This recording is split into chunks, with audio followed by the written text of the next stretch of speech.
Well, as we anxiously await President-elect Barack Obama to take office, it seems the crash of the economy and the greedy fight over the bailout continues to escalate. Just yesterday, we learned that American Express, a credit card company, is converting itself to a bank just so it can get a share of our tax dollars. Government regulators expedited approval of this change so the fine folks at American Express won't miss out. I wonder what might happen if one of their fine cardholders missed a payment. I expect other credit card companies to follow suit. To make matters worse, General Motors has loudly proclaimed that if it doesn't get a cut of the take, the age-old car company will declare bankruptcy by the end of the year. So far, the government has resisted their request, but President-elect Obama seems to be politicking for the car companies to have a share. I understand a lot of American jobs are on the line, and maybe he's wise in his idea, but as an old friend of mine used to say, where's the whiffum? Whiffum was my friend's term for what's in it for me. The American people gave Chrysler a second chance back in the 1980s. Politicians have tried to sell me the idea that bailing out Chrysler at the time was a good idea, and the United States government made money on the deal. Well, my problem with the automobile companies is how they plan on paying back the American people, and what are they going to do to fix their problem.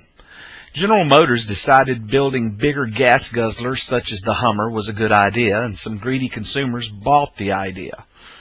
They proudly proclaimed their hybrid Tahoe gets 22 miles per gallon.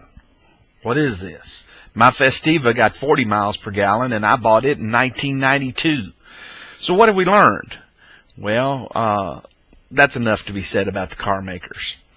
Worst case, though, the car companies can figure out how AIG did it. AIG continues to get our money and throws celebration parties. Drop me about $50 billion and I'll show you one wild party for the folks here in Bell Buckle. Today, an Iraqi soldier decided to shoot American soldiers, which ended with 6 American soldiers wounded and 1 dead. The Iraqi soldier suffered the wrath of the American soldiers and is dead as well. The American military now is investigating. It seems someone is claiming the American may have slapped a different Iraqi soldier. At least that's the rumor. I wonder if the Iraqis are already turning against the Americans who have retrained and rearmed them. Time will tell. Governor Palin seems to be talking more than ever. Is she positioning herself for 2012? As I have said before, I hope the GOP isn't that far off target. Governor Palin seems to serve a minority of the Republican crowd, but her overly theocratic ideas don't seem to fit our political ideology as a republic. Maybe she will adapt.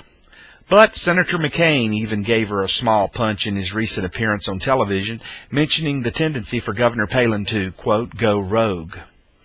The GOP needs to settle their infighting before they can move on. Hopefully Governor Palin will go back to Alaska and think things over while she sorts through her wardrobe to figure out what belongs to the GOP. Yep, she says she only accepted what they wanted to buy for her, but yet she has to sort through the closets to figure out what that is.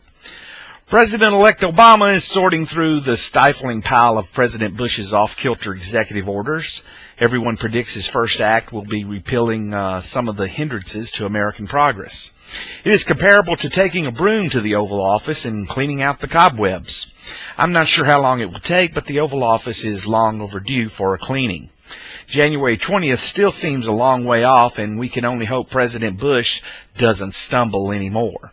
Maybe he'll sit around with CNN more and list his regrets rather than do anything crazy.